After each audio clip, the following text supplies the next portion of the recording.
கர்த்தருக்குள் பிரியமானவர்களே, ஜூலை 24 இன்றைய பணித்துளிகளின் தலைப்பானது எதையும் சாதிக்கலாம். வசனம் மத்தேயு 17வது அதிகாரம் 20வது வசனம். உங்களால் கூடாத காரியம் ஒன்றுமிராது என்று மெய்யாகவே உங்களுக்கு சொல்லுகிறேன். ஜெசிகா சாக்ஸ் என்ற பெண்மணி கைகள் இல்லாமல் பிறந்தாள். தேவன் ஒருவர் போதும் என்று அறிந்த ஜெசிகா அவரை விசுவாசித்து உறுதியாய் பற்றி கொண்டு தான் எதையும் சாதிக்க வழி நடத்துவார், அதிசயத்தை தன் வாழ்விலே நடப்பிப்பார் என்று உறுதியோடு இளம் வயதிலிருந்து செயல்பட்டாள்.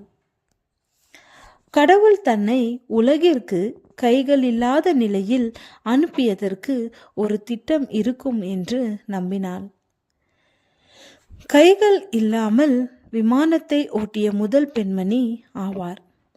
தன் கால்களினால் விமானம் ஒட்டி சாதனை படைக்க வேண்டும் என்று விடாமுயற்சியோடு விசுவாசத்தோடு 3 ஆண்டுகள் பயிற்சி பெற்று அக்டோபர் 10 2008 பைலட் லைசன்ஸ் பெற்ற முதல் பெண்மணி ஆனார். நீச்சல், கார் ஓட்டுதல், கராத்தேவில் கருப்பு பெல்ட் போன்ற பல பட்டங்களையும் காலால் செய்தே பெற்றார். தனக்கு தேவையான அனைத்தையும் யாருடைய உதவியும் இன்றி தானே செய்து கொள்வார். அவர் இன்றைக்கு டிசபிலிட்டி டஸ் நாட் இனேபிலிட்டி. தன்னம்பிக்கை, விடாமுயற்சி, தேவ விசுவாசத்தால் எதையும் சாதிக்கலாம் என்கிறார். அவர் கின்னஸ் உலக சாதனையாளரும் ஆவார். ஆண்டவராகிய இயேசு கிறிஸ்துவின் மேல் விசுவாசம் வைத்தால் நாம் எதையும் சாதிக்க முடியும் என்பதை நம் வாழ்விலும் அநேகருடைய வாழ்விலும் பார்த்தும் கேட்டும் வருகிறோம்.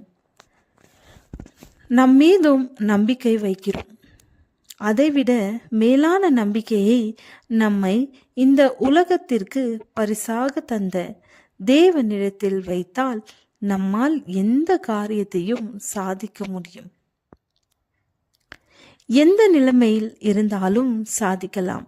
யாரெல்லாம் தேவனுடைய வார்த்தைக்கு கீழ்ப்படிந்தார்களோ அங்கே அதிசயத்தை கண்டார்கள். யாரெல்லாம் அவர் மீது விசுவாசம் வைத்தார்களோ அவர்கள் அதிசயத்தை நடப்பித்தார்கள். உதாரணமாக, இயேசு கல்லறையை திறவுங்கள் என்றார். அவர் சொற்படி திறந்தார்கள். மரித்து 4 நாட்கள் ஆனபோது லாசருவை உயிரோடு எழுப்பினார். பேதுரு இயேசுவின் நாமத்தினாலே எழுந்து நட என்று பிச்சை கேட்கும் ஒரு முடவனிடம் சொன்னான். முடவன் எழுந்து நடந்தான். நாம் யாராக இருந்தாலும், எப்படி படைக்கப்பட்டிருந்தாலும், தேவனை நம்பி செயல்படும் போது தேவன் நம்மில் கிரியை செய்வதை காணலாம். விசுவாசம் இல்லாமல் தேவனுக்கு பிரியமா இருப்பது கூடாத காரியம்.